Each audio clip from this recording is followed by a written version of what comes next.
This time last year, Jose Benavidez Jr. was on the mend with hopes that he'd one day get back into the boxing ring. Doctors told him that it wouldn't be possible after he absorbed a gunshot wound to his leg. But the undefeated fighter, who seemed primed to be a force in boxing, refused to take no for an answer. It took him over a year, but Benavidez made his return in February with an 8th-round TKO of Matthew Strode.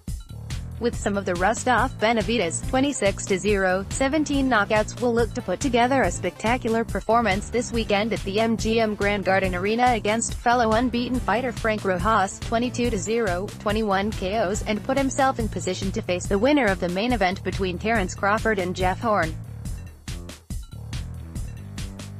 "There's no doubt in my mind that I'm winning this fight," Benavidez said confidently on Wednesday.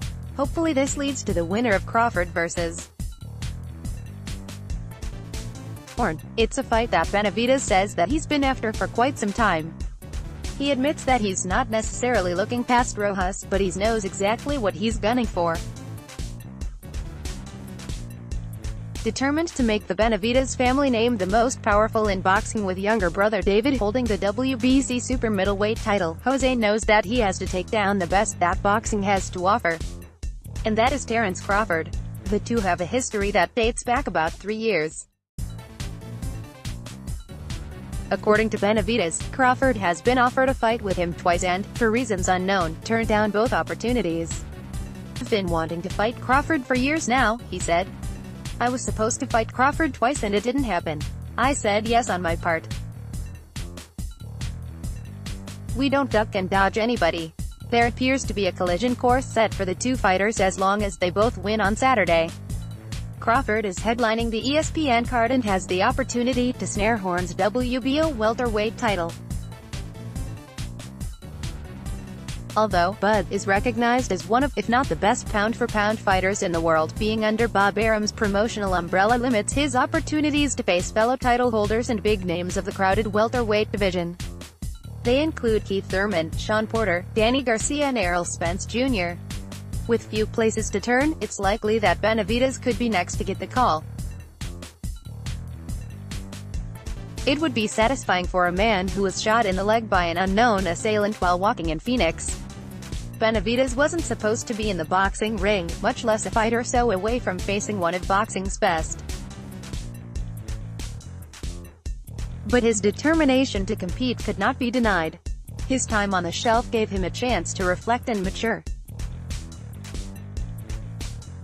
With a clear head and the motivation of his brother's impressive run, Benavidez doesn't see much standing in the way of becoming the best welterweight in the world. But first he has to get past the relatively unknown Rojas. "There's not a lot of tape out there of him, but I'll wait until the first round to see what he has to offer," Benavidez said. "It's a really good fight for me. He has a lot of knockouts, but I'm going to stop him. That's what I'm training for." Incensed by a weigh-in altercation with Crawford back in February, Benavidez is using it as motivation heading into Saturday's fight. Pair jawed at one another while in Corpus Christi, Texas, for a top-ranked card that signaled the then 25-year-old Benavidez's return to a boxing ring.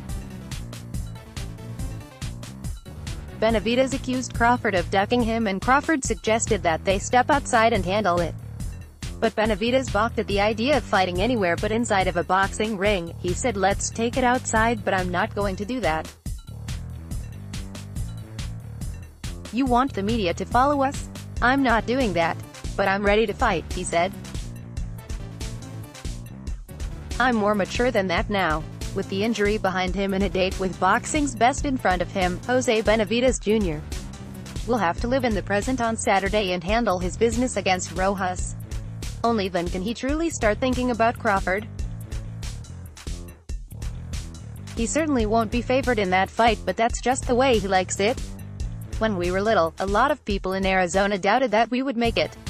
But that only motivated me and my brother more," he said. "It's my time to shine now and I know I can be the best 147-pounder out there."